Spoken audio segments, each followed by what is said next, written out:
Di sebuah desa yang tenang, tiba-tiba muncul satu kabar heboh yang membuat seluruh penduduk berlarian seperti ayam kehilangan induk.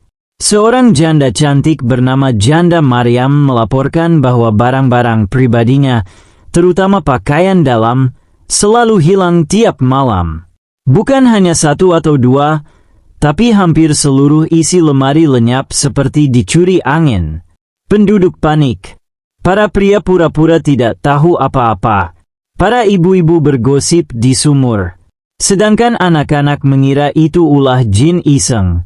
Raja pun mulai merasa kasus ini memalukan untuk kerajaan. Maka dipanggillah Abu Nawas, orang yang paling tidak bisa ditebak, paling cerdik, dan paling hobi membuat orang tertawa sekaligus berpikir.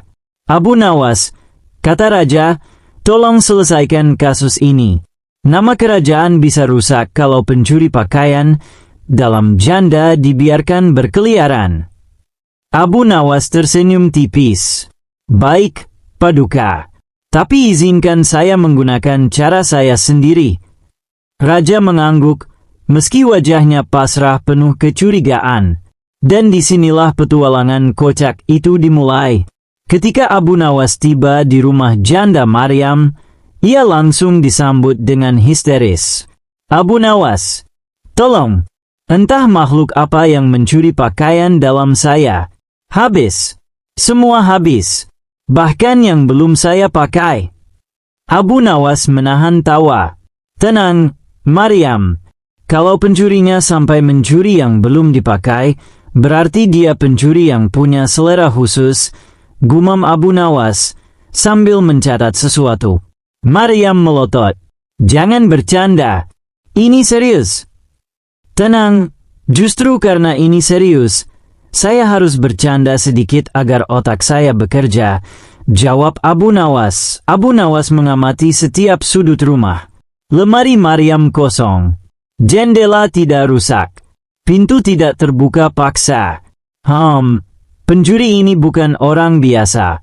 Dia pasti orang dalam desa yang tahu kebiasaan Maryam, kata Abu Nawas. Bagaimana bisa? Karena pencurinya tahu kapan Maryam keluar, kapan Maryam tidur, bahkan berapa pasang pakaian dalam yang dimiliki. Maryam langsung panik. Ya Allah, jangan-jangan itu orang yang mengagumi saya. Abu Nawas mengangguk dramatis. Iya, dan biasanya pengagum seperti itu tak berani mencuri barang yang tidak ia pedulikan. Maryam makin pucat. Untuk menangkap pencuri tersebut, Abu Nawas membuat rencana paling aneh yang pernah dibuat manusia. Ia meminta Maryam mengisi lemari dengan pakaian dalam palsu yang terbuat dari kain kasar mirip karung gandum. Menyembunyikan lonceng kecil di setiap pinggirnya. Meletakkan arang gosong di setiap lipatan. Maryam bingung.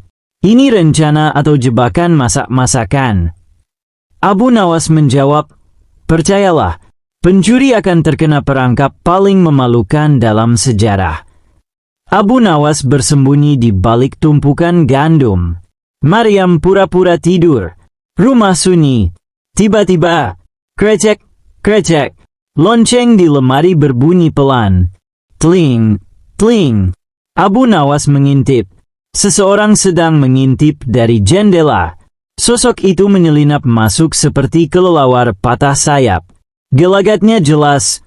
Dia tahu persis kemana ia harus menuju. Dan benar saja. Ia langsung membuka lemari Maryam dan mengambil pakaian dalam palsu itu. Begitu ia menariknya, dus! Arang meledak ke wajahnya. Lonceng berdentang keras. Dan kain kasar membuatnya terpeleset dan jatuh tersungkur. Abu Nawas keluar sambil tertawa. Tangkap pencuri dalamannya. Maryam teriak. Itu dia. Sosok itu panik, hendak kabur, namun kain karung tersangkut di kakinya hingga ia jatuh berkali-kali. Penduduk desa datang setelah mendengar keributan. Ketika wajah pencuri disibakkan, semua orang tercengang. Ternyata pencurinya adalah Muslimin, si pemuda pemalu yang selalu terlihat paling alim di desa. Muslimin yang suka duduk di pojok masjid itu, yang katanya tidak pernah menatap perempuan. Muslimin menunduk, wajahnya hitam terkena arang. Saya, bukan apa-apa, saya hanya mengumpulkan pakaian itu untuk, saya bingung mau jelasin apa. Abu Nawas mendekat, tenang, saya sudah tahu alasannya. Muslimin gemetar, bagaimana kau tahu? Karena kau selama ini diam-diam naksir Maryam, kan? Seluruh warga berteriak heboh. Muslimin langsung bersujud, saya salah, saya malu. Maryam ternganga, astaga, saya sama sekali tidak menyangka. Raja datang untuk memastikan kasus selesai. Mengapa kau mencuri? Tanya raja. Muslimin menjawab lirih, hamba terlalu pemalu untuk melamar Maryam, jadi hamba mengambil barang-barangnya agar dekat dengan dirinya. Seluruh warga, Raja memijat kepala, ini memalukan sekali. Abu Nawas mengangkat tangan, Paduka, izinkan saya menyelesaikan masalah ini. Bagaimana? Sederhana, jika Muslimin benar-benar suka Maryam, maka ia harus bertanggung jawab. Maryam terkejut, maksudmu, dia harus melamar Maryam secara resmi, di depan warga, tanpa mencuri apapun lagi. Muslimin langsung pucat, tapi, Abu Nawas menambahkan, dan hukuman tambahan, ia harus mencuci semua pakaian dalam palsu yang ia ambil. Warga desa langsung tertawa berguling-guling. Raja mengangguk, setuju, ini hukuman sekaligus solusi. Maryam menutupi wajahnya, setengah malu, setengah geli. Muslimin tidak punya pilihan selain menerima. Malam setelah Muslimin melamar Maryam, desa kembali seperti biasa, atau setidaknya tampak biasa. Namun Abu Nawas tahu, ketenangan seringkali adalah tanda bahwa kekacauan sedang menunggu giliran untuk muncul. Ia baru saja pulang membawa kambing galak pemberian raja. Kambing itu, yang diberi nama si galak, sama sekali tidak jinak. Setiap 5 langkah, ia menanduk udara seolah menantang angin. Tenang, kita baru pulang, kata Abu Nawas sambil mengelus kepala kambing. Kambing menggertak, bet, sambil hampir menanduk pintu. Baiklah, kau memang kambing yang penuh kepribadian. Abu Nawas menghela napas panjang. Belum sempat ia duduk, terdengar tok-tok-tok sangat cepat dan panik di pintunya. Abu Nawas membuka pintu. Tidak ada orang. Hanya selembar surat lusuh tergeletak di tanah. Abu Nawas menatap kiri kanan. Tidak ada siapapun. Angin berbisik pelan. Suasana terasa tak biasanya senyap. Ia mengambil surat itu. Di sampulnya tertulis, untuk Abu Nawas. Jangan percaya apa yang kau lihat. Pencuri sebenarnya belum tertangkap. Apa lagi ini? Abu Nawas mengerutkan dahi. Si galak berdiri tegak, melenguk keras seolah juga merasa ada yang tidak beres. Abu Nawas membuka surat tersebut. Isi suratnya hanya satu kalimat. Muslimin bukan satu-satunya pencuri, dan bukan yang paling berbahaya. Abu Nawas duduk termenung. Kalau Muslimin bukan satu-satunya, berarti masih ada pencuri lain. Tapi kenapa mereka mengincar Maryam? Ia menatap surat itu lagi. Tulisan tangannya acak-acakan, seperti orang menulis sambil tergesa-gesa atau ketakutan. Si galak menanduk ke lantai sambil mengendus-endus surat itu. Hei, kau mencium sesuatu? Tanya Abu Nawas. Kambing itu mengeluarkan suara panjang, bet, sambil memandang keluar jendela. Abu Nawas menoleh. Di kejauhan, terlihat bayangan seseorang berlari kecil lalu menghilang di tikungan desa. Jadi ada yang mengawasi, gumam Abu Nawas. Masalah ini belum selesai. Keesokan paginya, Maryam kembali berlari ke rumah Abu Nawas sambil mengguncang-guncang pintunya. Abu Nawas, tolong! Ini lebih parah dari kemarin. Abu Nawas terbangun dari tidur siangnya, wajah masih belepotan air liur. Ada apa lagi? Muslimin mencuri karung gandummu. Bukan. Maryam menunjuk ke keranjang cuci. Pakaian dalam palsu itu hilang lagi. Yang terbuat dari kain karung itu. Iya. Maryam memegang kepalanya. Bahannya kasar. Siapa pula yang mau mencuri itu? Abu Nawas mengusap dagunya. Kalau ada yang mencuri pakaian dalam palsu, ini bukan soal cinta. Ini soal sesuatu yang lebih besar. Penduduk mulai berkumpul. Wah, ada pencuri kedua. Jangan-jangan jin betulan. Atau kambing Abu Nawas. Kambing? Hei, kambing tidak punya selera seperti itu. Abu Nawas mengangkat tangan. Tenang semuanya. Ini bukan jin. Ini manusia, dan dia lebih licik daripada muslimin. Semua warga menatap Abu Nawas dengan mata membelalak. Abu Nawas mengamati lemari Maryam lagi. Tidak ada jejak jendela terbuka. Tidak ada lonceng berbunyi. Tidak ada arang berceceran. Pencuri kedua ini jauh lebih hati-hati. Maryam bertanya lirih. Apakah menurutmu, pencuri ini mengincar saya? Abu Nawas menggeleng. Tidak. Dia tidak peduli dengan dirimu. Dia hanya peduli dengan pakaian dalam itu.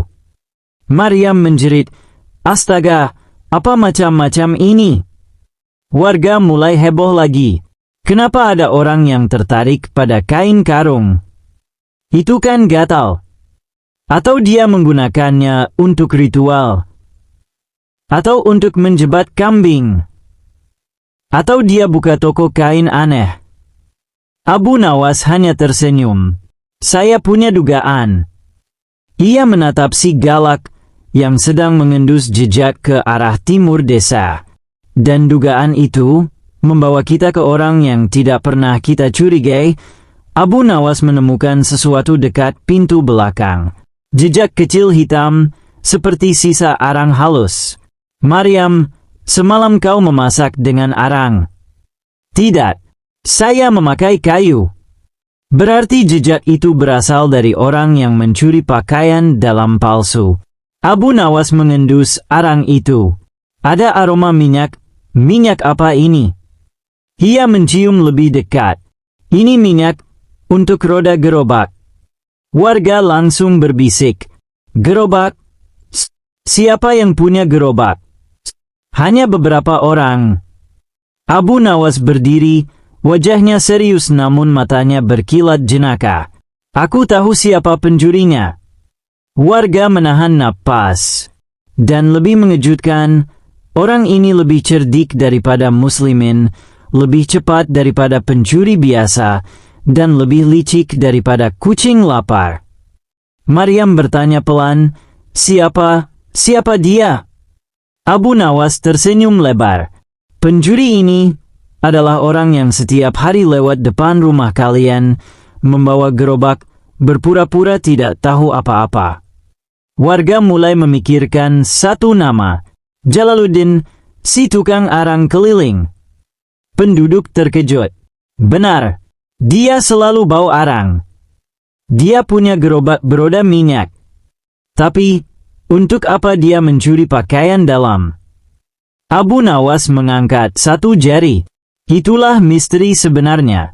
Dan malam ini, kita akan menangkapnya. Abu Nawas mengajak warga melakukan penjebakan jauh lebih besar. Maryam memasang pakaian dalam palsu di jemuran. Abu Nawas menyebar jejak arang palsu ke arah lain sebagai pengalih. Warga bersembunyi di balik semak. Si galak ditempatkan sebagai alarm hidup, yang kalau salah bergerak bisa menanduk siapa saja. Kalau dia datang, galak akan mengejarnya. Kambing itu mengejar siapapun. Abu Nawas. Itulah seninya. Maryam gemetar. Kalau kambing itu malah mengejar saya bagaimana? Jangan pakai baju warna merah. Kenapa? Kambing itu benci warna merah. Kenapa baru bilang sekarang? Malam tiba. Semua orang menahan napas. Tiba-tiba, trek, trek. Suara roda gerobak kecil terdengar mendekat. Warga saling pandang. Kita mulai, bisik Abu Nawas. Bayangan seseorang mendekati jemuran Maryam.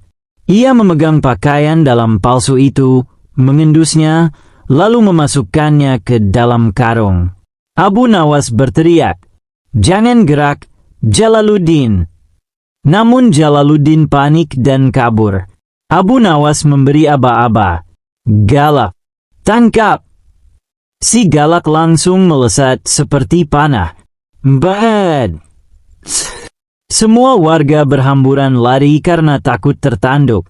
Jalaluddin berlari sambil memeluk karungnya. Galak mengejarnya. Warga mengejar galak.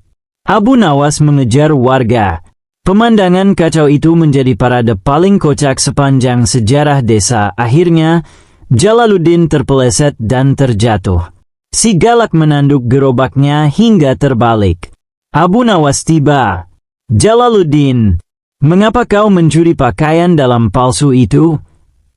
Jalaluddin gemetaran. Saya tidak bermaksud jahat, saya hanya..." "Cepat katakan." "Saya butuh kain itu untuk membuat masker wajah." Semua warga, "Masker apaan?" Jalaluddin menjelaskan. "Saya mendengar kabar kain karung bisa membuat kulit glowing kalau dipakai masker.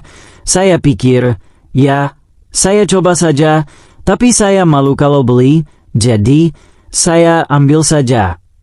Abu Nawas menutup wajah. Ya Allah, dari semua alasan konyol di dunia ini pemenangnya. Warga tertawa sampai terjatuh. Maryam menangis. "Kain karung buat masker? Aku pakai buat jemuran." Abu Nawas berdiri, mengangkat tangan. Kasus ditutup. Pencuri karung tertangkap. Dan culiknya paling absurd sepanjang masa. Raja yang diam-diam hadir berseru, "Abu Nawas, kali ini kau menyelamatkan nama kerajaan dari kebodohan tingkat tinggi." Abu Nawas tersenyum. "Paduka, saya rasa ini bukan kebodohan, ini hanya kreativitas yang tersesat."